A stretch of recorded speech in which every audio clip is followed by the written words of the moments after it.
ರಾಜ್ಯ ಸಚಿವ ಸಂಪುಟ ವಿಸ್ತರಣೆ ಸರ್ಕಸ್ ನಡೀತಾ ಇದೆ. ಇಂದು ರಾಜ್ಯಕ್ಕೆ ಎಐಸಿಸಿ ಪ್ರಧಾನ ಕಾರ್ಯದರ್ಶಿ ವೇಣುಗೋಪಾಲ್ ಆಗಮಿಸ್ತಾ ಇದ್ದಾರೆ. ಸದ್ಯ ರಾಜ್ಯ ಸಚಿವ ಸಂಪುಟ ವಿಸ್ತರಣೆ ಕಸರತ್ತು ನಡೀತಾ ಇದೆ. ಇಂದು ರಾಜ್ಯಕ್ಕೆ ಪ್ರಧಾನ ಕಾರ್ಯದರ್ಶಿ ವೇಣುಗೋಪಾಲ್ ಬರ್ತಾ ಇರುವಂತದ್ದು. ಹೈಕಮಾಂಡ್ ಲಿಸ್ಟ್ ಹಿಡಿದು ವೇಣುಗೋಪಾಲ್ ಆಗಮನ ಸಾಧ್ಯತೆ ಅಂತ ಹೇಳಲಾಗ್ತಾ ಇದೆ.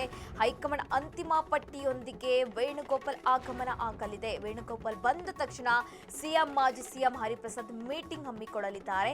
ಇಂದು ಸಂಜೆ ಅಥವಾ ನಾಳೆ ಬೆಳಗ್ಗೆ ಎರಡನೇ ಪಟ್ಟಿ ರಿಲೀಸ್ ಆಗಿರುವಂತಹ ಸಾಧ್ಯತೆ ಇದೆ.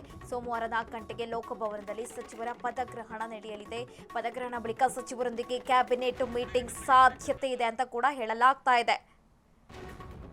ಸದ್ಯ ರಾಜ್ಯದಲ್ಲಿ ಸಚಿವ ಸಂಪುಟ ಸರ್ಕಸ್ ನಡೀತಾ ಇದೆ. ಯಾವಾಗ ಆಗ್ತಾ ಅಂತ ಸಚಿವ ಆಕಾಂಕ್ಷಿಗಳು ಕೂಡ ಕಾಯ್ತಾ ಇರುವಂತದ್ದು. ಸದ್ಯ ಇವತ್ತು ಪ್ರಧಾನ ಕಾರ್ಯದರ್ಶಿ ವೇಣುಗೋಪಾಲ್ ರಾಜ್ಯಕ್ಕೆ ಆಗಮಿಸ್ತಾರೆ.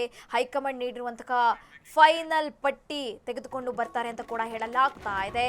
ನಾಳೆ ಸಂಜೆ ನೂತನ ಸಚಿವರ ಪದಗ್ರಹಣ ಫಿಕ್ಸ್ ಅಂತ 70 ಸಚಿವ ಸ್ಥಾನಗಳಿಗೆ 50ಕ್ಕೂ ಅಧಿಕ ಶಾಸಕರು ಇಲ್ಲಿ ಲಾಬಿ ನಡೆಸ್ತಾ ಇದ್ದಾರೆ.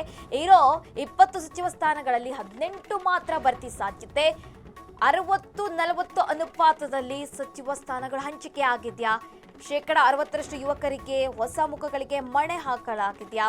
40% ಮಾಜಿ ಸಚಿವರು ಹಿರಿಯರಿಗೆ ಆದ್ಯತೆ ಸಾಧ್ಯತೆ ಅಂತ ಕೂಡ ಹೇಳಲಾಗ್ತಾ ಇದೆ.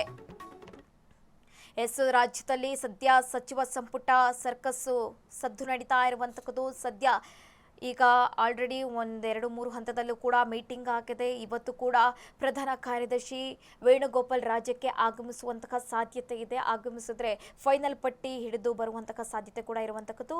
ಅವರ ಬಂದ ನಂತರ ಮಾಜಿ ಸಿಎಂ ಹಾಗೆ ಹರಿಪ್ರಸಾದ್ ಕೂಡ ಇಲ್ಲಿ ಮಹತ್ವದ ಮೀಟಿಂಗ್ ಕೂಡ ನಡೆಸಲಿದ್ದಾರೆ. ಒಂದು ವೇಳೆ ಪಟ್ಟಿ ಇವತ್ತೇ ಫೈನಲ್ ಆದರೆ, ಎಲ್ಲ ಓಕೆ ಆದರೆ ಇವತ್ತು ಸಂಜೆ ಅಥವಾ ನಾಳೆ ಬೆಳಗ್ಗೆ ಫೈನಲ್ ಪಟ್ಟಿ ರಿಲೀಸ್ ಆಗುವಂತಹ ಸಾಧ್ಯತೆ ಇದೆ. ಇರುವಂತಹ 20 ಸ್ಥಾನಕ್ಕೆ 50ಕ್ಕೂ ಹೆಚ್ಚು ಆಕಾಂಕ್ಷಿಗಳಿದ್ದಾರೆ. ಆದರೆ 18 ಸ್ಥಾನ ಮಾತ್ರ ಭರ್ತಿ ಮಾಡಲಾಗಿದೆ ಅಂತ ಕೂಡ ಹೇಳಲಾಗ್ತಾ ಇದೆ. ಹಾಗೆ 60-40 ಅನುಪಾತದಲ್ಲಿ ಹಂಚಿಕೆ ಮಾಡಲಾಗಿದೆ ಸ್ಥಾನ ಅಂತ ಕೂಡ ಹೇಳಲಾಗ್ತಾ ಇದೆ.